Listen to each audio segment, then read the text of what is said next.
नमस्कार, आप देख रहे हैं न्यूज 18। मैं हूं आपके साथ मेनका चौधरी और इस बुलेटिन में स्वागत है आपका, जहां बात राजनीति की। स्वामी प्रसाद मौर्य से समाजवादी पार्टी ने उनके बयानों से पल्ला झाड़ लिया। स्वामी प्रसाद मौर्य पहले ही अपने सनातन विरोधी बयानों को लेकर चौतरफा घिरे थे। अब उनकी खुद की ही पार्टी उन्हें अकेला छोड़ रही है। लेकिन उधर बीजेपी न सिर्फ स्वामी बल्कि एसपी पर तीखा निशाना साध रही है और सवाल यही कि क्या अखिलेश यादव स्वामी प्रसाद मौर्य पर कोई कार्रवाई करेंगे।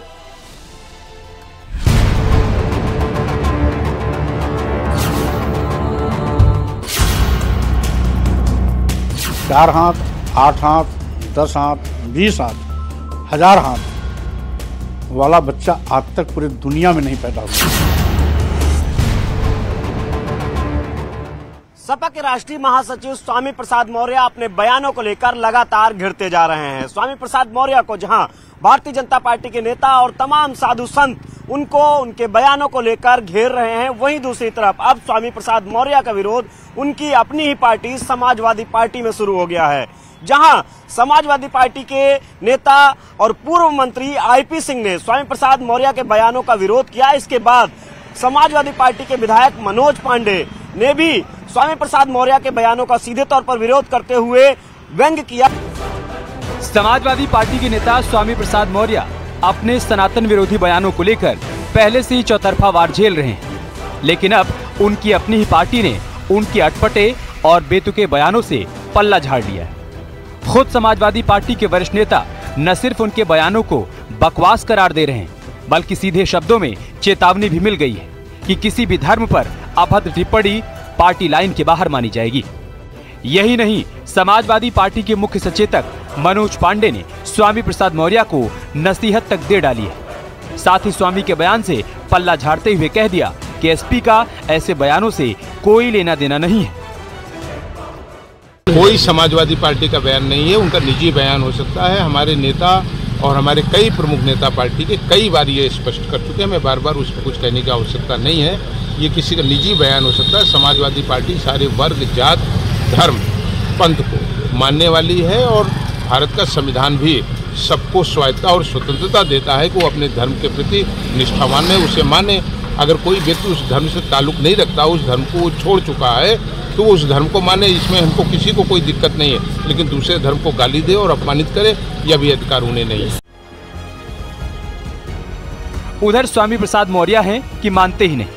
कभी रामचरितमानस पर अभद्र टिप्पणी तो कभी हिंदू धर्म और आस्था पर प्रहार, और अब उन्होंने मां लक्ष्मी को लेकर विवादित बयान दिया।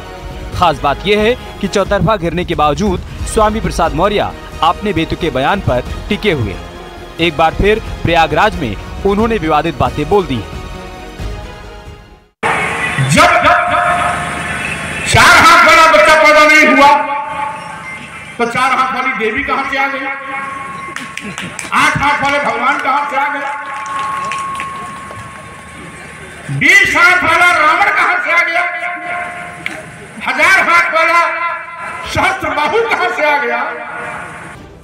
उधर ओपी राजभर ने स्वामी प्रसाद मौर्य के बयानों को अनुशासनहीनता से जोड़ते हुए अखिलेश यादव को ही निशाने पर ले लिया। उन्होंने कहा कि अखिलेश यादव ने हिंदू विरोधी अनाप शनाप बयानों को बोलने की जिम्मेदारी स्वामी प्रसाद मौर्य को सौंप रखी। एक होता है मौन समर्थन। अखिलेश जी कहे हैं कि तुम बोलो, हम कुछ नहीं करेंगे, तो अपना बोलते हैं। अगर ये बात कोई गलत करता है बहुजन समाज पार्टी में तो तुरंत मायावती जी इस मामले में तो एक नंबर है, तुरंत पार्टी से निकालो, बाहर करो। वहीं भारतीय जनता पार्टी ने भी स्वामी प्रसाद मौर्य के बयान को लेकर न सिर्फ तीखी प्रतिक्रिया दी है, बल्कि समाजवादी पार्टी को भी निशाने पर लिया। स्वामी प्रसाद मौर्य के सनातन विरोधी बयानों को लेकर तमाम पार्टियां पहले ही हमलावर हैं। स्वामी प्रसाद मौर्य, देखिए स्वामी प्रसाद मौर्य निश्चित रूप से अखिलेश यादव के इशारे पर काम कर रहे हैं। अखिलेश यादव ना तो उसका खंडन करते हैं, ना उसकी निंदा करते हैं, और मैं तो ये कहता हूं कि विनाश काले विपरीत बुद्धि, ये तो कम होगा ये जानबूझ करके कराया जा रहा है और हिंदू देवी देवताओं को अपमानित करके जिस तरह से वो काम कर रहे हैं, उनको लगता है कि मुस्लिम वोट उनको मिल जाएगा, तुष्टीकरण की राजनीति कर रहे हैं। मैं निश्चित रूप से कह रहा हूं कि समाजवादी पार्टी समाप्त होने जा रही है और उसमें स्वामी प्रसाद मौर्य भस्मासुर का काम करेंगे। स्वामी प्रसाद मौर्य के सनातन विरोधी बयानों को लेकर तमाम पार्टियां पहले से ही हमलावर हैं, लेकिन अब खुद उनके दल ने पल्ला झाड़ लिया। हालांकि अभी तक स्वामी प्रसाद मौर्य पर क्या कार्रवाई होगी और होगी भी या नहीं होगी, इसे लेकर कोई साफ बयान सामने नहीं आया। ऐसे में सवाल यही है कि अखिलेश यादव क्या स्वामी प्रसाद मौर्य पर कोई कार्रवाई करने जा रहे हैं या फिर पहले की तरह अब भी समाजवादी पार्टी स्वामी प्रसाद मौर्य के बयानों पर ऐसे ही टाल मटोल वाला रवैया अपनाती रहेगी।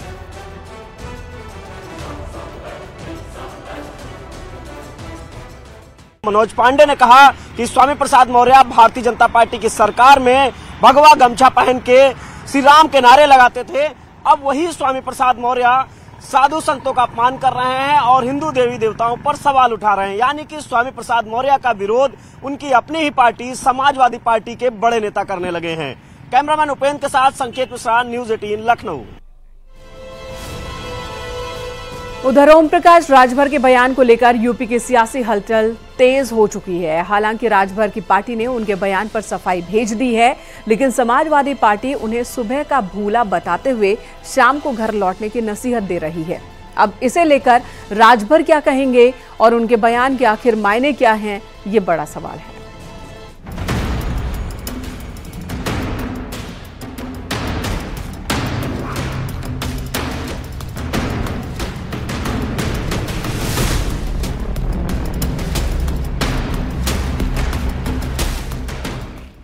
गठबंधन की सियासत और दल बदल के माहिर खिलाड़ी ओम प्रकाश राजभर कई बार दुश्मन को दोस्त और फिर दुश्मन बनाने वाली सियासत के दांव पेच खेल चुके हैं। पिछले कुछ दिनों से एनडीए गठबंधन में जल्द ही मंत्री पद हासिल करने का लगातार दावा कर रहे ओम प्रकाश राजभर के सुर अचानक बदले हैं और उन्होंने एक ऐसा बयान दिया है जो न सिर्फ गहरे सियासी मायने रखता है बल्कि यूपी की सियासत में हलचल पैदा कर दी है।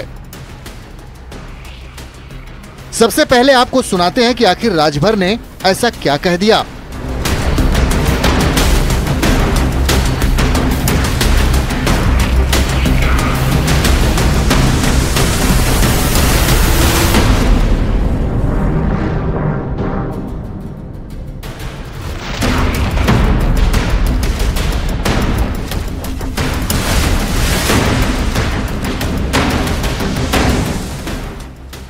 उधर ओम प्रकाश राजभर का बयान आया तो दूसरी तरफ फौरन समाजवादी पार्टी की प्रतिक्रिया भी आ गई।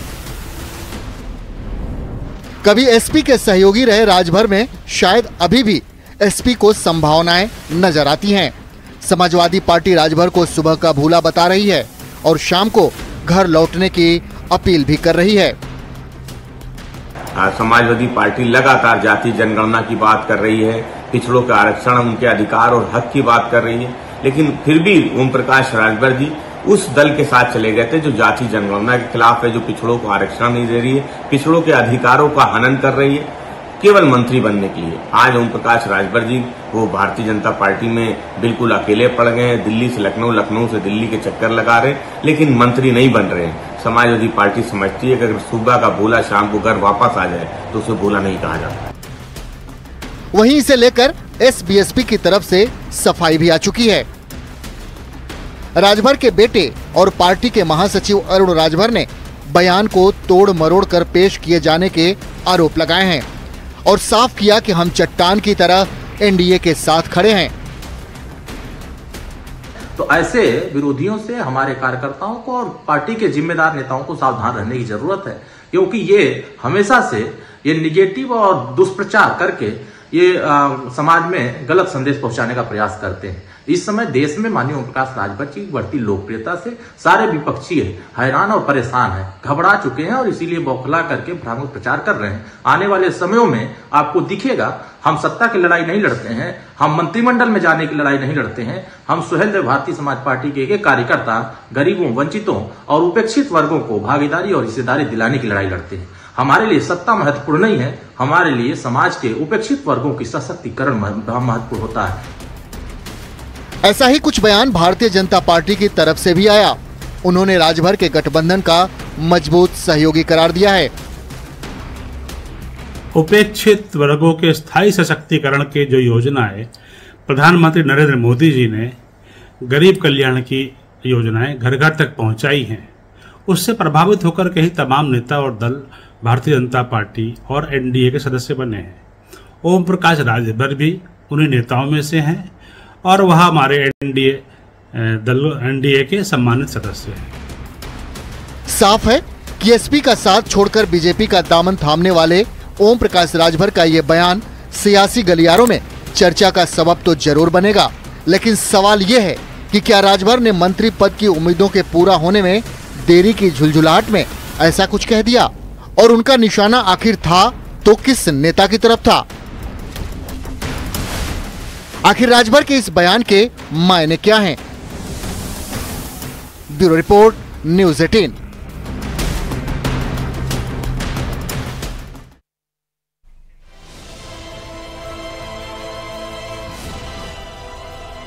और अब आपको सीधे मध्य प्रदेश के छिंदवाड़ा लिए चलते हैं, जहां पर उत्तर प्रदेश के मुख्यमंत्री योगी आदित्यनाथ जनसभा को संबोधित कर रहे हैं।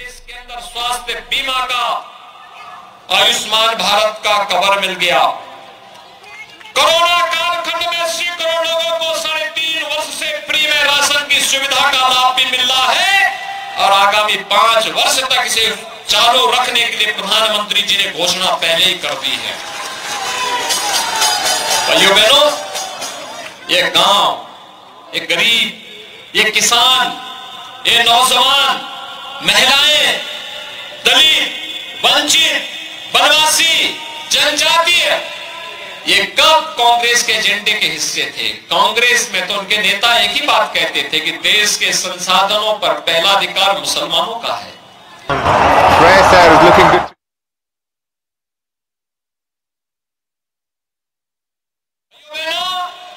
मोदी जी ने ठीक इसके विपरीत कहा। मोदी जी ने कहा नहीं, देश के संसाधनों पर देश के गरीब का अधिकार है, देश के वंचित का अधिकार है, देश के दलित का अधिकार है, देश के नागरिकों का अधिकार है। और भाइयों बहनों, इसके लिए उन्होंने नारा दिया था, सबका साथ, सबका विकास।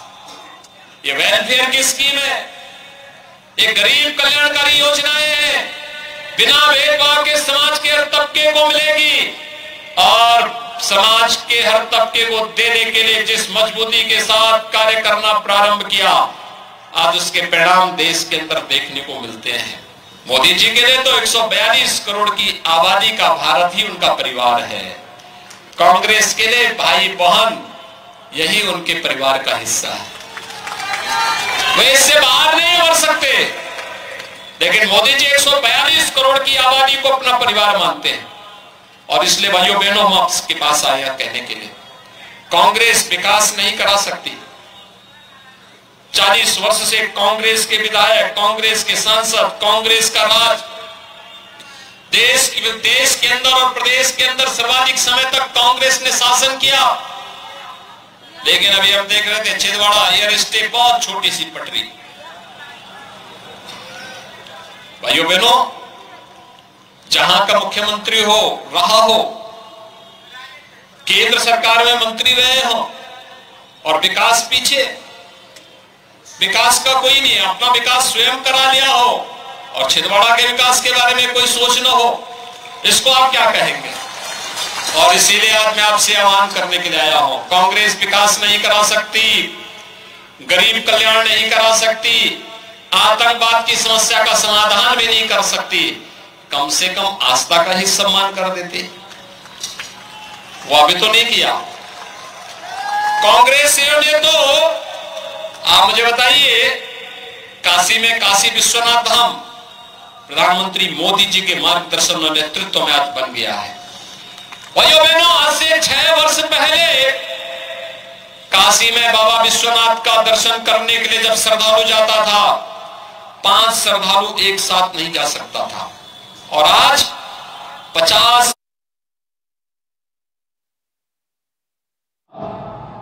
श्रद्धालु एक साथ नहीं जा सकते। बताइए, काशी में काशी विश्वनाथ धाम प्रधानमंत्री मोदी जी के मार्गदर्शन और नेतृत्व में आज बन गया है। भाइयों बहनों, आज से 6 वर्ष पहले काशी में बाबा विश्वनाथ का दर्शन करने के लिए जब श्रद्धालु जाता था, 5 श्रद्धालु एक साथ नहीं जा सकता था, और आज 50,000 श्रद्धालु एक साथ आ जाए तब भी दर्शन कर लेगा। भव्य धाम बन गया है। कांग्रेस के समय में उत्तराखंड में केदारनाथ पूरी तरह अप्राकृतिक आपदा की चपेट में आ गई थी। मोदी जी ने केदारपुरी का फिर से पुनरुद्धार करवा दिया। भाइयों बहनों, सोमनाथ मंदिर के पुनरुद्धार का कार्य हो, सुंदरीकरण का कार्य हो, या फिर महाकाल के महालोक की अनुभूति,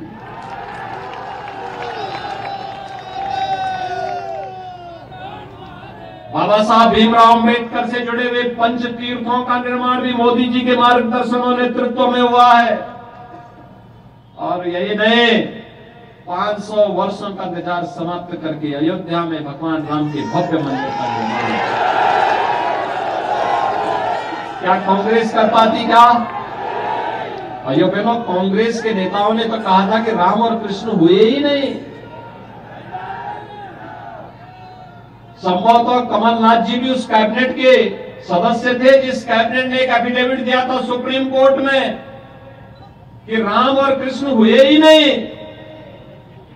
यानी वे राम और कृष्ण के अस्तित्व पर प्रश्न खड़ा करते हैं। यानी इसका मतलब सनातन धर्म के अस्तित्व पर प्रश्न खड़ा करते हैं, हमारे अस्तित्व पर प्रश्न खड़ा करते हैं।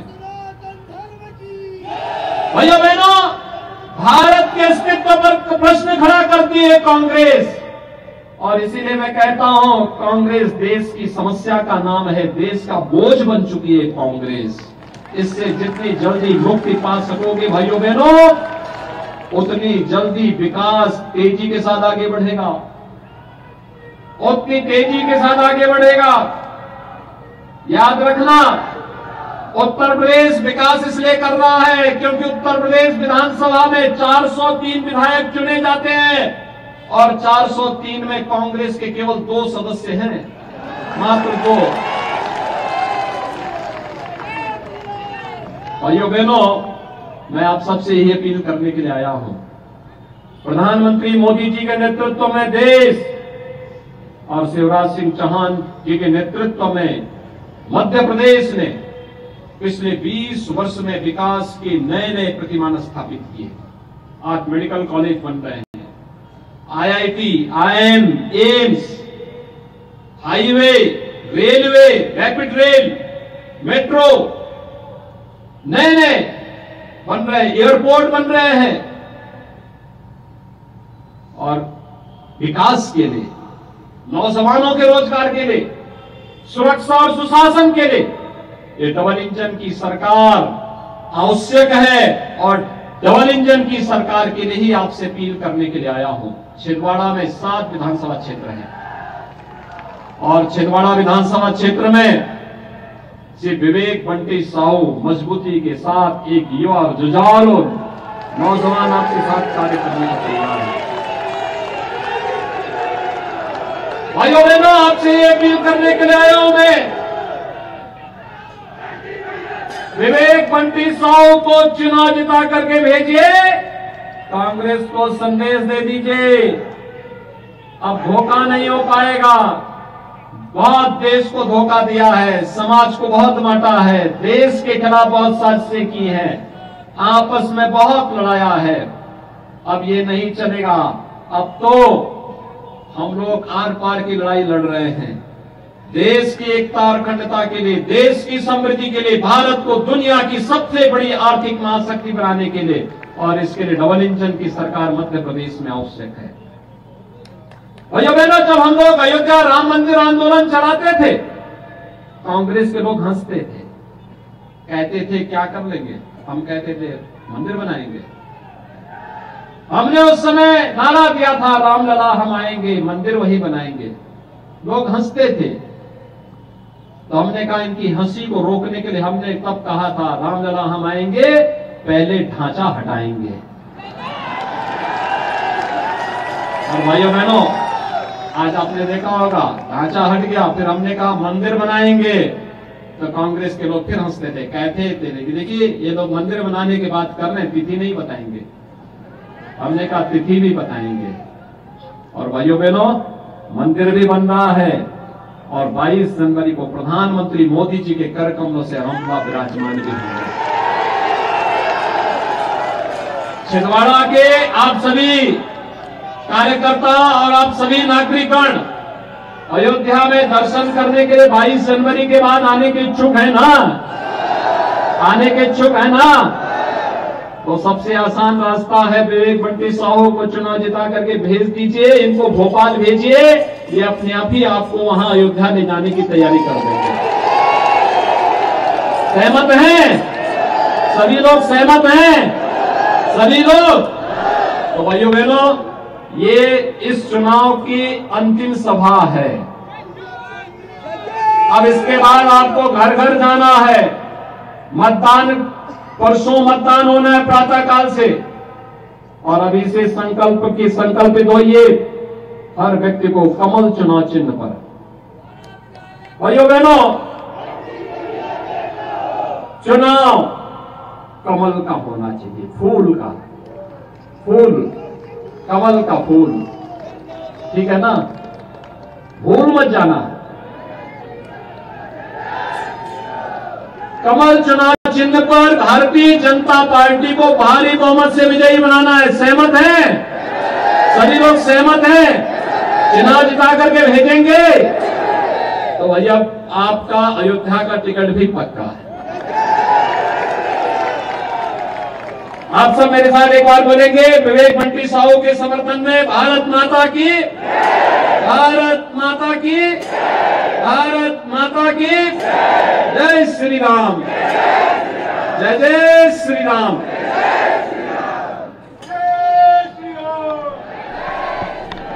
भाई धर्मजीत जी बेच, जिला महामंत्री।